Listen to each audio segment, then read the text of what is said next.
अब देश बड़े संकल्प लेकर के ही चलेगा।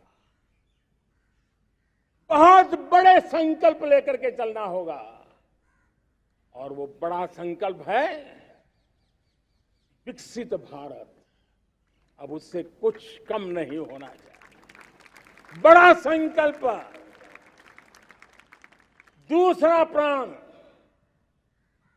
प्राण है किसी भी कोने में हमारे मन के भीतर, हमारे आदतों के भीतर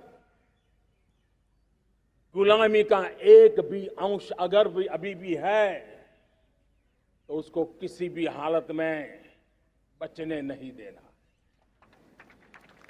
अब 100%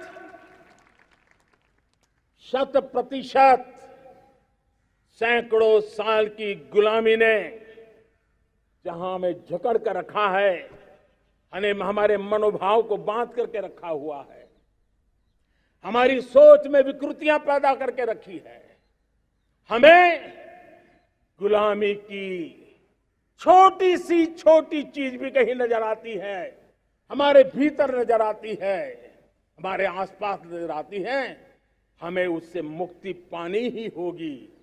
ये हमारा दूसरी प्राण शक्ति है। तीसरी प्राण शक्ति, हमें हमारी विरासत पर गर्व होना चाहिए। हमारी विरासत के प्रति,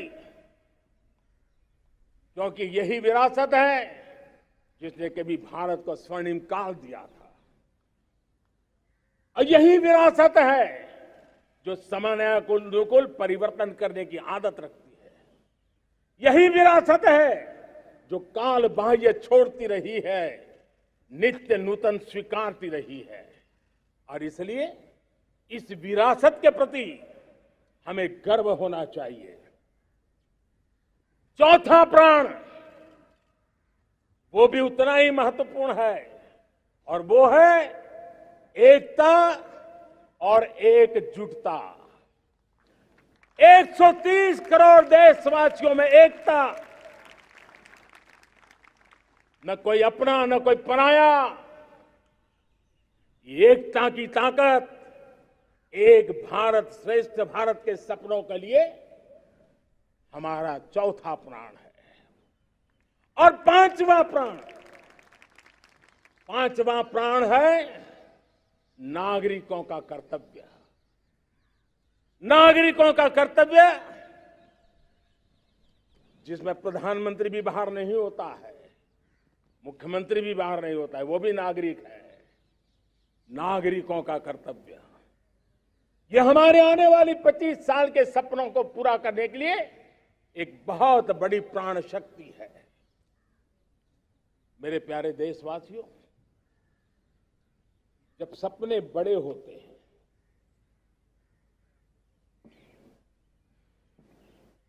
जब संकल्प बड़े होते हैं, तो पुरुषार्थ भी बहुत बड़ा होता है, शक्ति भी बहुत बड़ी मात्रा में जुट जाती है। अब कोई कल्पना कर सकता है कि देश 40-42 के कालखंड को याद कीजिए। देश उठ खड़ा हुआ था, किसी ने हाथ में झाड़ू लिया था, किसी ने तकली ली थी, किसी ने रेंटिया लिया था, किसी ने सत्याग्रह का मार्ग चुना था, किसी ने संघर्ष का मान चुना था, किसी ने क्रांति की वीरता का रास्ता चुना था। लेकिन संकल्प बड़ा था आजादी। और ताकत देखिए, बड़ा संकल्प था तो आजादी लेके रहे। हम आजाद हो गए। अगर संकल्प छोटा होता, सीमित होता, तो शायद आज भी संघर्ष करने के दिन चालू रहते। लेकिन संकल्प बड़ा था तो हमने हासिल भी किया। मेरे प्यारे देशवासियों, अब आज जब अमृत काल की पहली प्रभात है, तो हमें इस 25 साल में विकसित भारत बना के रहना है। अपनी आंखों के सामने और जो 20, 22, 25 साल के नौजवान मेरे देश के मेरे सामने हैं, मेरे देश के नौजवानों, जब देश आजादी के 100 साल मनाएगा तब आप 50-55 के हुए होंगे। मतलब आपके जीवन का ये स्वर्णिम काल, आपकी उम्र के ये 25-30 साल भारत के सपनों को पूरा करने का काल है। आप संकल्प लेकर के मेरे साथ चल पड़िए साथियों, तिरंगे झंडे की शपथ लेकर के चल पड़िए। हम सब पूरी ताकत से लगे आए। बड़ा संकल्प, मेरा देश विकसित देश होगा, डेवलप कंट्री होगा। विकास के हर पैरामीटर में हम मानव केंद्रीय व्यवस्था को विकसित करेंगे। हमारे केंद्र में मानव होगा, हमारे केंद्र में के मानव की आशा आकांक्षाएं होगी।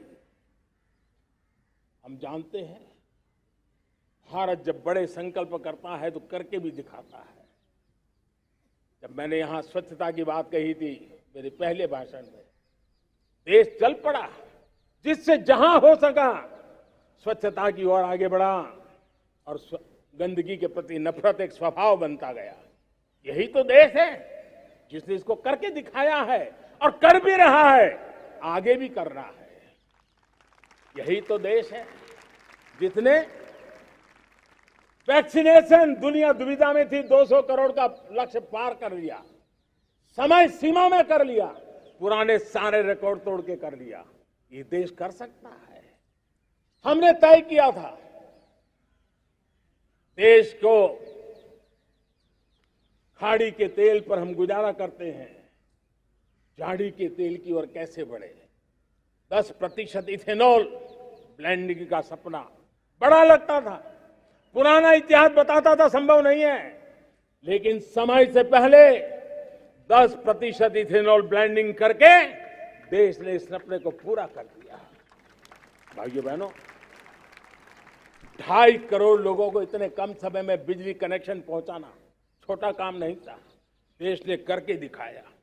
लाखों परिवारों के घर में जल से नल, नल से जल, नल से जल पहुंचाने का काम आज देश तेज गति से कर रहा है। खुले में शौच से मुक्ति भारत के अंदर आज संभव हो पाया है। मेरे प्यारे देशवासियों, अनुभव कहता है कि एक बार हम सब संकल्प लेकर के चल पड़े तो हम निर्धारित लक्ष्यों को पार कर सकते हैं। रिन्यूएबल एनर्जी का लक्ष्य हो, देश में नए मेडिकल कॉलेज बनाने का इरादा हो, डॉक्टरों की तैयारी करवानी हो, हर क्षेत्र में पहले से गति बहुत बड़ी है। और इसलिए मैं कहता हूं, अब आने वाले 25 साल बड़े संकल्प के हो। यही हमारा प्राण, वही हमारा प्रण भी होना चाहिए। दूसरी बात मैंने कही है, उस प्राण शक्ति की मैंने चर्चा की है कि गुलामी की मानसिकता। देश की सोचिए भाइयों, कब तक दुनिया हमें सर्टिफिकेट बांटती रहेगी? कब तक दुनिया के सर्टिफिकेट पर हम गुजारा करेंगे? क्या हम अपने मानक नहीं बनाएंगे? क्या 130 करोड़ का देश अपने मानकों को पार करने के लिए पुरुषार्थ नहीं कर सकता है? हमें किसी भी हालत में औरों के जैसा दिखने की कोशिश करने की जरूरत नहीं है।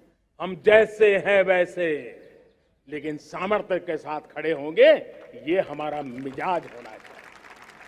हमें गुलामी से मुक्ति चाहिए। हमारे मन के भीतर दूर दूर 7 समंदर के नीचे भी गुलामी का तत्व नहीं बच रहना चाहिए। और मैं आशा देखता हूं, जिस प्रकार से नई राष्ट्रीय शिक्षा नीति बनी है, जिस मंथन के साथ बनी है, कोटि कोटि लोगों के विचार प्रवाह को संकलित करते हुए बनी है, और भारत की धरती की जमीन से जुड़ी हुई शिक्षा नीति बनी है। रसकस हमारी धरती के मिले हैं। हमने जो कौशल्य पर बल दिया है, ये एक ऐसा सामर्थ्य है जो हमें गुलामी से मुक्ति की ताकत देगा। हमने देखा है कभी कभी तो हमारी टैलेंट भाषा के बंधनों में बन जाती है। ये गुलामी की मानसिकता का परिणाम है। हमें हमारे देश की हर भाषा पे गर्व होना चाहिए। वो हमें भाषा आती हो या ना आती हो, लेकिन मेरे देश की भाषा है, मेरे पूर्वजों ने दुनिया को दी हुई ये भेंट सौगात है, हमें गर्व होना चाहिए। मेरे साथियों, आज डिजिटल इंडिया का रूप हम देख रहे हैं, स्टार्टअप देख रहे हैं। कौन लोग हैं? ये वो टैलेंट है जो टियर 2, टियर 3 सिटी में किसी गांव गरीब के परिवार में बसे हुए लोग हैं। ये हमारे नौजवान हैं जो आज नई नई खोज के साथ दुनिया के सामने आ रहे हैं। गुलामी की मानसिकता हमें उसे तिलांजलि देनी पड़ेगी, अपने सामर्थ्य पे